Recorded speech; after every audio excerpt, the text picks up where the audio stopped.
নমস্কার বন্ধুরা, প্রথমা কিচেনে তোমাদের সবাইকে স্বাগত। আর আমার আজকের রেসিপি আমিষ ভেজ পকোড়া। তো এই আমিষ ভেজ পকোড়া করার জন্য এখানে ক্যাপসিকাম, গাজর, আলু, বিনস আমি ছোট ছোট সাইজের কেটে নিয়ে সেদ্ধ করে জল ঝরিয়ে নিয়েছি। 50% মতো সেদ্ধ করে নিয়েছি।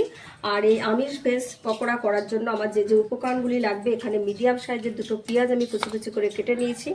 আছে কর্নফ্লাওয়ার, আছে বেসন, ময়দা, এছাড়াও রয়েছে ছোট চিংড়ি মাছ, যেটাকে কিন্তু আমি আরও ছোট ছোট করে পিস পিস করে আমি ভাজা করে নিয়েছি।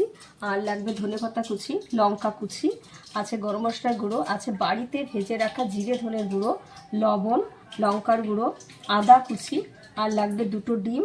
এছাড়াও আছে tomato sauce, green chilli sauce, red chilli sauce, আর আছে সোয়া সস। এখন আমি সমস্ত উপকরণগুলো পরিমাণ মতো দিয়ে সেদ্ধ করে রাখা সবজিগুলো ভালো করে মেখে নেব। তো সমস্ত উপকরণ পরিমাণ মতো দিয়ে আমি ভালো করে মিশিয়ে নিয়েছি। আর মিশিয়ে নেওয়ার পরে কিন্তু 2 থেকে 4 মিনিট মতো একটু রেখে দিতে হবে। আর তারপরে এখন আমি কড়াইতে তেলটাও দিয়ে দিয়েছি। তেলের পরিমাণটাও একটু বেশি দিতে হবে, সাদা তেলেই ভাজা করতে হবে।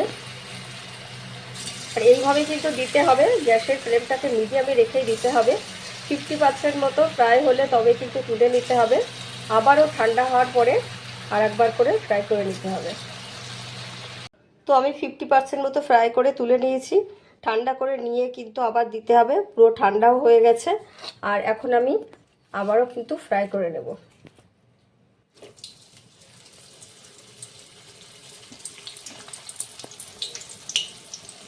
আমার আমিষ ভেজ পকোড়া কমপ্লিট। এইভাবে কিন্তু প্রতিটা স্টেপ দেখো, প্রথমে 50% কিন্তু ফ্রাই করে নেওয়ার পরে আবারও ঠান্ডা করে নেওয়ার পরে সবটা আবার আরেকবার করে কিন্তু ফ্রাই করে নিয়েছি। এইভাবে স্টেপগুলো দেখে বাড়িতে ট্রাই করো। ভালো লাগলে অবশ্যই লাইক কমেন্টস করো, আর আমার চ্যানেলটিকে সাবস্ক্রাইব করো। আর আমার সমস্ত ভিডিওর আপডেট আগে পেতে পাশে থাকা বেল আইকনটি অবশ্যই প্রেস করো। আর সবাই খুব ভালো থেকো, সুস্থ থেকো।